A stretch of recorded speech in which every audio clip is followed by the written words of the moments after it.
Hello, so I'm going to show you how to make some Christmassy bird feeders.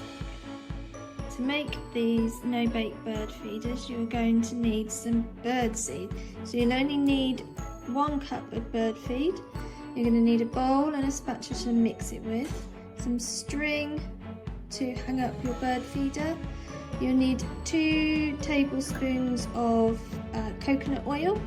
You'll need a pair of scissors, some cutters, and a pen or a straw so you can make a hole in your bird feeder to hang it up with.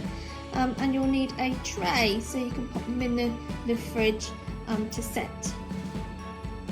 So to start making your bird feed, you need 2 spoons of coconut oil into a bowl and 1 cup of bird seed. First of all, we just need to melt this coconut oil first.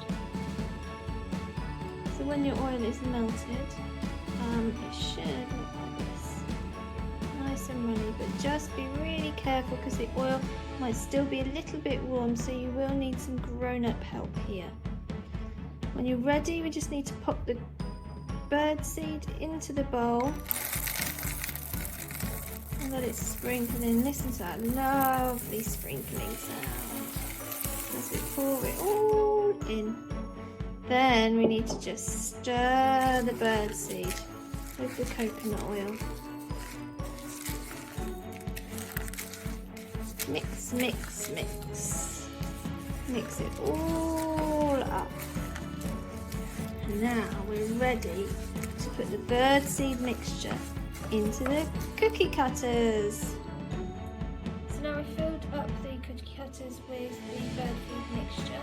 We just need to make sure that we can hang up our bird feeder. So using a pen or a straw, just push through the mixture and create a little circle, a little hole, so we can thread the string through. And once we've done this, they need to go into the fridge for up to 30 minutes to become nice and hard. Okay, so I've got my bird feeder out of the fridge, and I found the best way to get the bird feeder out of the cutter is by using a hairdryer. So I'm using a hairdryer around the cutter to loosen the bird feeder, and this slips straight off. Now I'm going to get my ribbon and my string, and I'm going to thread it through the hole in my bird feeder and hopefully hang them out on the tree. So I've hung my bird feeders out in my garden on my tree, and hopefully the birds will like them. Take care and have fun.